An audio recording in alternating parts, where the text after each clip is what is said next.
Olá, estamos aqui para mais um Rosilma Roldan e os Jovens Pensadores. E hoje trazemos para vocês mais uma vez o professor universitário, advogado, o meu querido amigo Gustavo Abraão dos Santos, que vai conversar conosco sobre essas questões que têm inquietado tanto nós aqui no Brasil por conta da pandemia, a crise financeira, o desemprego crescendo, a perspectiva de aumentar os postos de trabalho parece que cada vez está mais afastada. E como resolver isso? Então é para isso que nós convidamos o nosso querido amigo Gustavo, professor Gustavo, querido, que já está aqui nos ouvindo. Querido, um prazer, boa tarde, prazer enorme. Já era para ter voltado mais vezes, mas não deu certo, porque ele é muito ocupado, está sempre dando palestra, aula, fazendo live, já participei de live dele. É um dínamo, esse meu querido amigo, estudioso, está sempre estudando, sempre escrevendo artigos científicos para a revista dos tribunais. Então, hoje nós vamos falar sobre o direito econômico, né? Porque o direito econômico é realmente muito importante para um país, e a nova lei, né, professor Gustavo, da liberdade econômica. Professor, aí eu já vou jogar uma provocação aí em cima de você, hein? Liberdade econômica é possível com pessoas desempregadas, um desemprego beirando aí os 25%, porque tá certo, 14% são os desempregados, mas os que desistiram de procurar emprego não estão constando nesses 14%, nesses 14 milhões. Então nós já estamos aí com quase um quarto da população, mais de 10% da população desempregada, e outras que já desistiram de procurar emprego. Ah, mas emprego não tem, empreenda. Como é possível? Como é possível empreender num país de desempregados, professor? Primeiramente, agradeço o convite, participar mais uma vez aqui do programa Jovens Pensadores. E o tema de hoje, né, Rosilma, é um tema muito, muito chocante, complexo em termos de avanço que o nosso país necessita e, ao mesmo tempo, um retrocesso que ele vive, né? Pensar que a economia ela faz parte do cotidiano de todas as pessoas, essa questão do desemprego, questão do empreendedorismo, né? Ao longo do dia, né, nós estamos aí sempre nos decidindo, né, com relação ao que vamos comprar, como vamos, né, passar o nosso próximo dia, o que vamos vestir, o que vamos estudar. Então, a economia ela é fundamental para a vida das pessoas físicas, para a vida das pessoas jurídicas, né? Tudo está ao redor da economia. E aí pensar nessa sua questão, né, realmente é o que nos aflige, né? Porque a atividade econômica no Brasil ela está concentrada, né, em termos aí de pesquisas, né, 90% em microempresa e empresa de pequeno porte, né? E também aí os MEIs. Então, algo em torno de 10% é que são empresas de grande porte. E isso é uma tendência, né, já há alguns anos, né, desde antes da pandemia. Então, o que nós estamos vendo é justamente o direito econômico, né, aqueles princípios da ordem econômica, né, que tratam justamente aí das questões que envolvem a valorização do trabalho humano, da livre iniciativa, né, questões de dignidade para quem possa trabalhar, mas também com concorrência, né? Uma concorrência que seja necessária, né? Para que todos possamos buscar um lugar a empreender. Então, é este um grande dilema, porque o governo federal, o atual governo federal, estruturou, né, a liberdade econômica, o qual nós vamos comentar daqui a pouco, mas esses ideais liberais, né, eles entram em conflito com a questão dos ideais, né, dos direitos sociais, não os ideais, os direitos sociais. Então, os ideais liberais, eles entram em conflito com os direitos sociais lá previstos na Constituição Federal, no artigo 6º, que é o direito à educação, à saúde, né, todos aqueles direitos, né, à segurança, né, a direito à propriedade, porque esses direitos, né, é que vão surgir, emergir, melhor dizendo, né, de todas as atividades econômicas. Quando a atividade econômica não chega para o trabalhador, quando ele não consegue empreender, porque a concorrência é enorme dentro do empreendedorismo, que ele se coloca a fazer, aí a renda não vem, e nós temos aí uma pesquisa recente, Rosilma, da Universidade Federal de Santa Catarina, 40 milhões já são empreendedores no Brasil. Esses são os dados mais recentes. Então, o Brasil aí, com 14 milhões e 800 mil desempregados e 40 milhões de empreendedores, isso reflete, né, nessa pesquisa da Universidade Federal de Santa Catarina, que eu tive contato essa semana, que muitos empreendedores são desempregados. E aí, como é que vai ser daqui para frente, né? Porque o poder de compra é o grande problema de quem está desempregado e de quem vai empreender, porque são pequenos negócios, não são volumosos.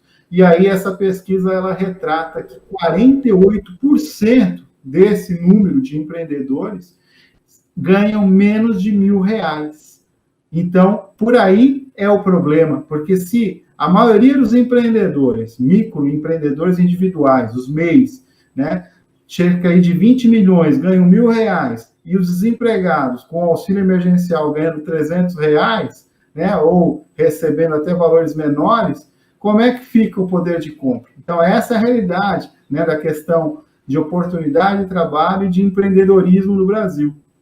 Pois é, e a pergunta que eu te faço, meu amigo, é o seguinte: o que adianta flexibilizar a legislação econômica se nós estamos com esse quadro, né, que você acabou de traçar tão detalhadamente?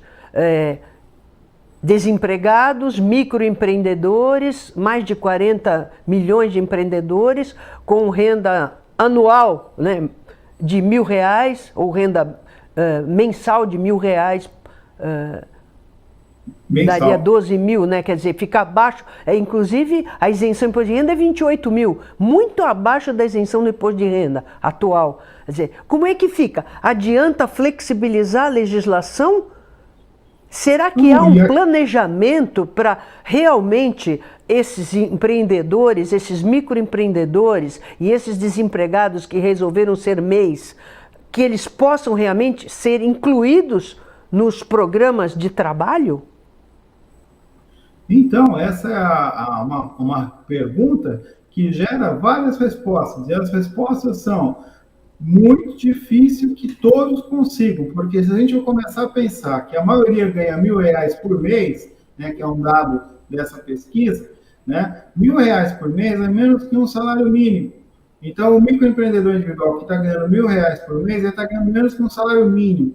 Então, isso faz com que os produtos não sejam vendidos. Então, isso é uma lei da oferta e da procura, né? Então, os produtos não são vendidos porque a renda é baixa. E aí, isso faz com que o preço se eleve. Então, nós temos a inflação dos serviços, nas mercadorias. E aí, o governo, que ele vem estabelecendo desde 2017, né, com a flexibilização das normas trabalhistas, a reforma da CLT, né, dentro do governo anterior, né, do presidente Michel Temer. E aí, posteriormente, o atual governo ele vem na sequência dos ideais liberais. Ele estabeleceu aí duas legislações, né, em 2019, uma legislação que é a Lei da Liberdade Econômica, né, a Declaração dos Direitos de Liberdade Econômica, que é uma lei aí de 2019, a Lei 13.874, né, de 2019, e tem a outra lei que trata justamente do marco legal das agências reguladoras, que também são importantes, né, em termos de ideais liberais, porque são as agências reguladoras que fazem com que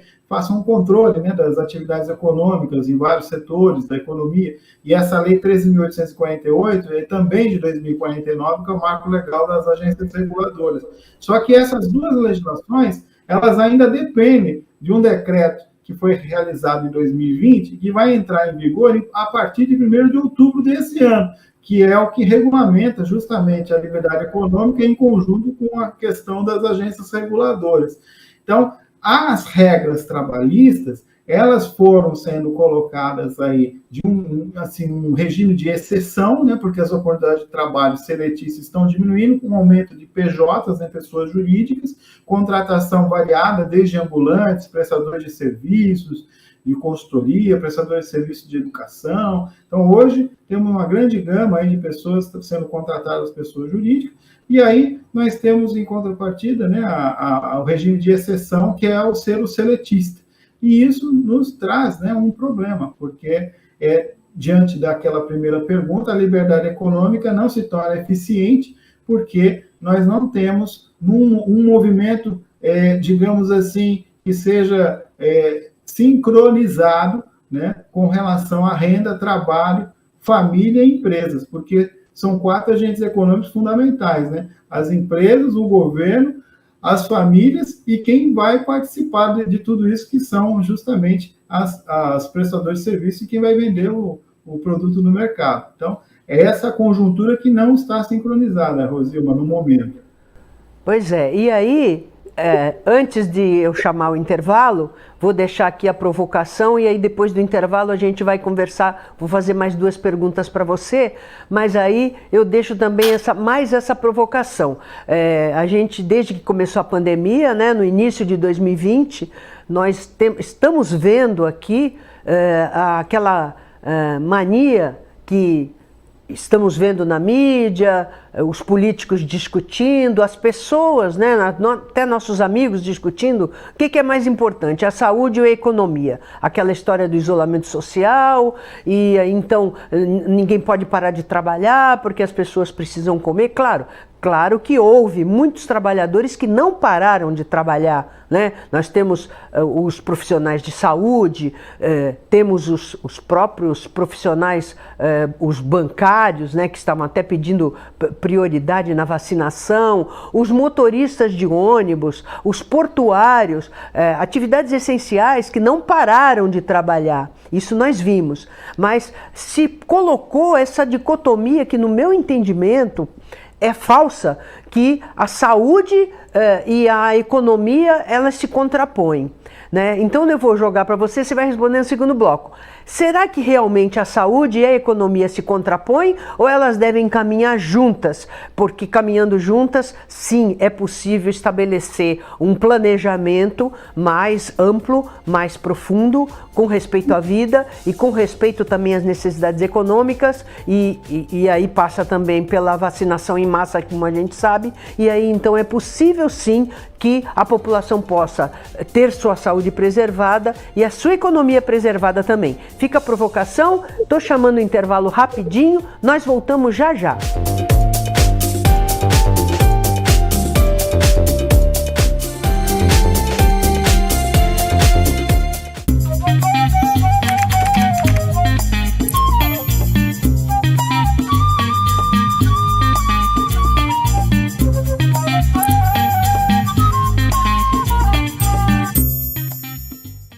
Pensando na facilidade e maior conforto para você, o aplicativo da TV Com oferece nossa programação ao vivo 24 horas em interação com nossas redes sociais. O app TV Com Play já está disponível no Play Store para sistema Android e no App Store para sistema iOS.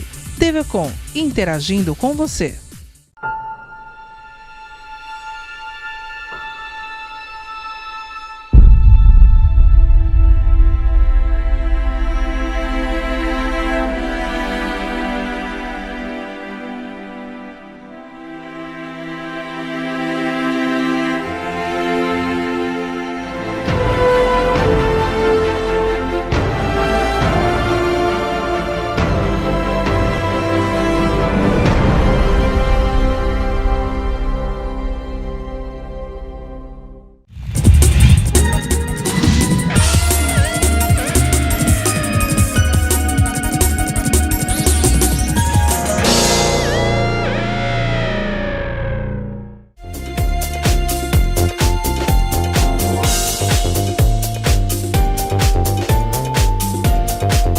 Voltamos e agora a bola está com o professor Gustavo Abrão dos Santos. A pergunta que eu lancei no primeiro bloco, a pergunta desafio para ele, e também quero saber, professor, com essa nova lei da liberdade econômica, qual é o papel das agências reguladoras? Realmente elas estão mais desburocratizadas ou elas continuam ainda dificultando a forma e a maneira e a rapidez, a celeridade, porque disse que o Brasil é um dos países em que mais se demora para constituir uma empresa, né?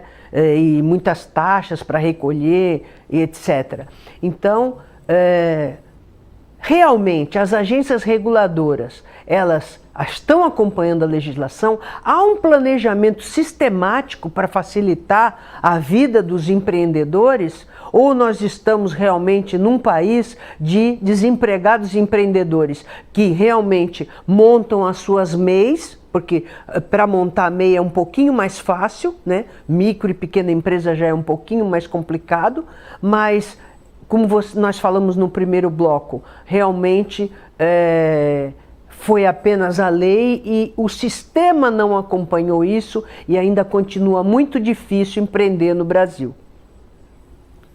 Verdade, Rosilma. A primeira pergunta, né, a questão que envolve aí a saúde, né, e o trabalho, são fundamentais que os dois andem juntos, né? Não dá para dizer que a saúde ela é mais importante que a economia, ou a economia é mais importante que a saúde, porque os dois direitos são fundamentais para que a gente possa evoluir como pessoas e seres humanos. Não dá para parar de estudar, então tem que achar uma forma remota, continuar estudando, trabalhando, como vem sendo realizado aí pela maioria das pessoas. Agora, a questão eu volto a frisar, né? A questão se o Brasil é um país de empreendedores e a maioria está trabalhando como empreendedor durante a pandemia, também nós temos aí um reflexo, porque a maioria não tem 13º, não tem férias, não tem fundo de garantia, não tem INSS, muitos microempreendedores individuais não estão recolhendo INSS. Então, vejam, nós estamos aí em uma situação que existe uma grande perda de ganho, porque os microempreendedores, eles não têm 13º, não têm férias, como é que eles vão comprar serviços de beleza, comprar serviços, produtos, né, que a indústria quer vender? Então, é nisso que os liberais, né, não pensaram. Se o Brasil vai ser um país que vai produzir, né, a economia através do setor, né, dos microempreendedores individuais, os MEs, os EPPs, empresas de pequeno porte, né, nós temos que pensar também, né, que isso não pode se concentrar como está se concentrando em grandes frentes de MEIs, né, de microempreendedores ganhando menos de R$1.000. E aí a saúde não tem como, né? A saúde do microempreendedor individual está sendo afetada, né? Porque ele trabalha e não consegue ganhar o que ele pretende ganhar, porque aí a gente volta àquele ciclo produtivo, né, na economia, direito econômico, né? As pessoas elas não conseguem comprar, obviamente o microempreendedor não consegue vender também. Então isso é recorrente, né, na questão dos serviços e dos produtos no Brasil. E já seguindo para a segunda pergunta, né, a questão que envolve a liberdade econômica, ela, como eu mencionei no primeiro bloco, né, ela permite uma facilidade na abertura de negócios do Brasil, sim. Essa é a ideia da Lei da Liberdade Econômica, de 2019, o decreto regulamentando em 2020, né.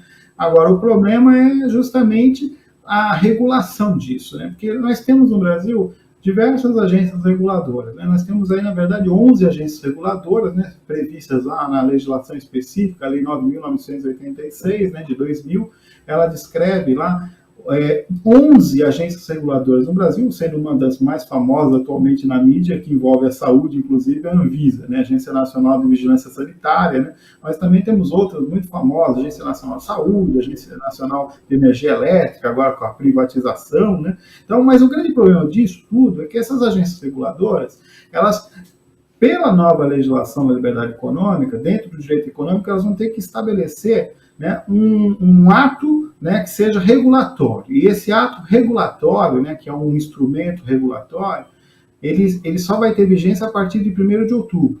E aí esse ato regulatório é justamente para que as atividades econômicas que sejam vinculadas às agências reguladoras sejam classificadas de baixo risco, médio risco, alto risco. Aí esse estudo é todo pormenorizado, né, então vai indicar essas categorias, porque se for de baixo risco, não vai precisar nem de alvará, como licença. Então, se for de médio ou alto risco, aí sim, vai precisar de uma licença para poder estabelecer a sua atividade econômica. Então, é isso que nós estamos vivendo, né?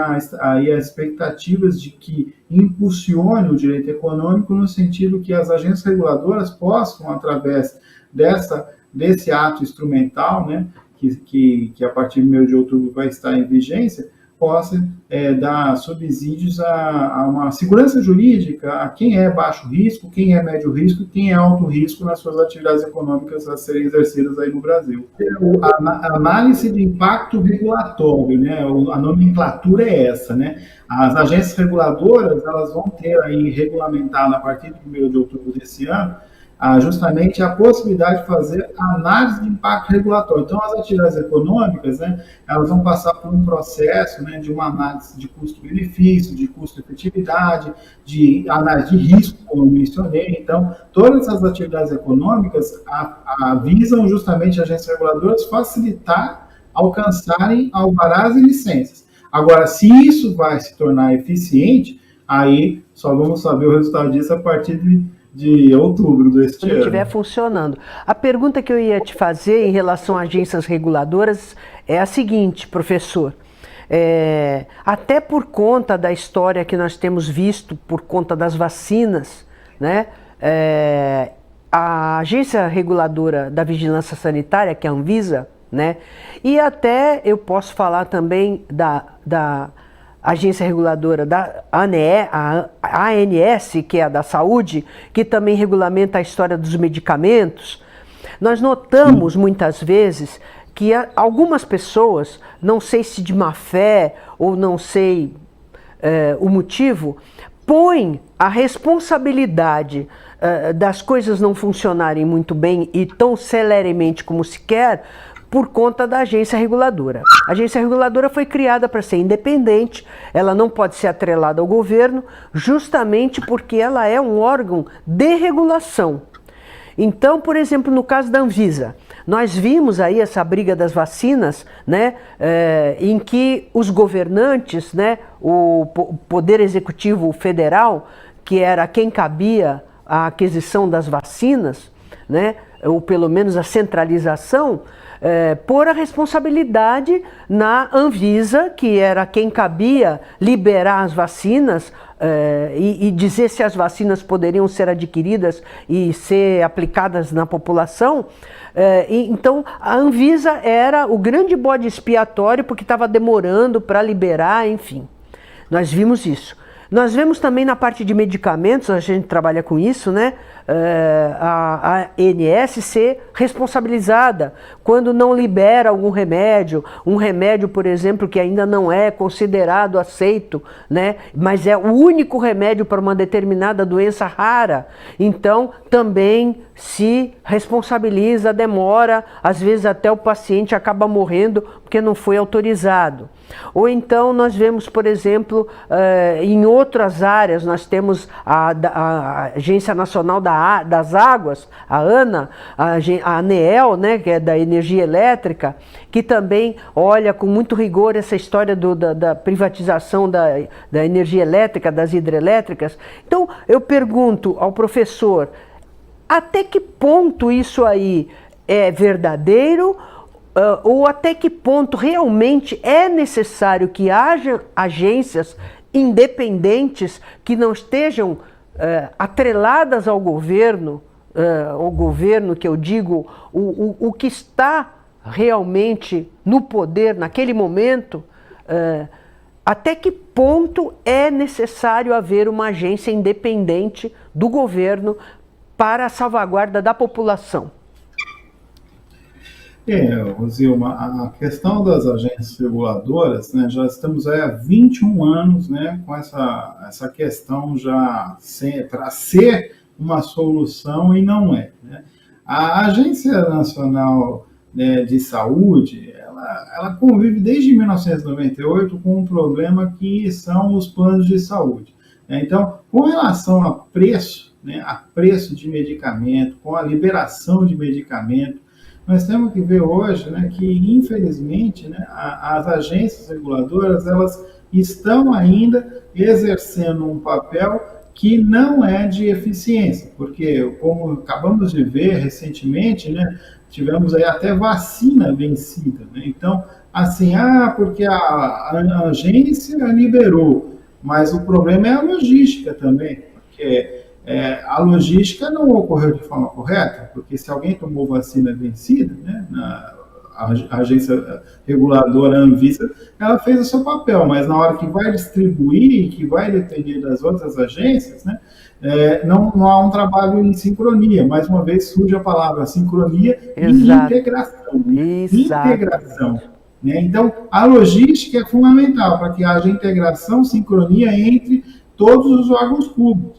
E isso vale não só para a vacina, mas para todos os medicamentos, para todos os planos de saúde, né, esses problemas que a gente vê na relação de consumo, muito plano de saúde colocando práticas abusivas, não permitindo a operação ou algum procedimento que demanda carência, que não há carência, e viola a legislação própria, né, de instrumentalização aí, normativa, né, portarias da própria agência reguladora, e isso vem acontecendo já há muitos anos. Né? Então, Rosilma, isso nos traz um estado, né, assim, que não nos dá a eficiência, né, que a administração pública, né, todo mundo sabe, né, quem não sabe, quem está assistindo aqui o programa, sabe que a administração pública tem que ser eficiente. As agências reguladoras, né, são, obviamente, né, para dar mais eficiência ainda às questões, né, de atividades que estão vinculadas a elas. Se a agência não consegue tornar eficiente isso, não vai ser a administração pública também que vai tornar. Então, isso transforma-se num grande problema de segurança jurídica, porque nunca teremos eficiência. Só teremos aí eficiência, consigo enxergar um pouco mais de eficiência, quando exatamente essa nova legislação aí proposta pelo governo federal, né, a questão que envolve aí, como eu mencionei, a nova lei do marco legal das agências reguladoras, essa regulamentação, ela passar a ter eficiência na classificação e dar, né, subsídio de resposta a quem queira investir no Brasil e consiga alvará e licença de forma correta e rápida, porque o alvará e a licença demorando, o investidor vai embora. Então, isso se transforma também num grande problema para o nosso país. Então, acredito que as expectativas é que melhorem a partir de outubro, com a vigência aí dessa nova legislação, com o decreto que regulamenta a lei de liberdade econômica e o marco legal das agências reguladoras, instituindo um melhor caminho aí para o direito econômico brasileiro. Professor, muito obrigada pela sua presença. Espero que volte mais vezes, sempre que tiver um assunto importante, conversa com a gente, que a gente abre um espaço na agenda. E é sempre um prazer muito grande contar com a sua sabedoria, com o seu conhecimento. É um professor que está sempre estudando, sempre atualizadíssimo com as leis que estão saindo aí. E espero que vocês tenham gostado do programa de hoje, esperando estar com vocês novamente sábado que vem às 15 horas, com reprise segunda-feira às 17h30.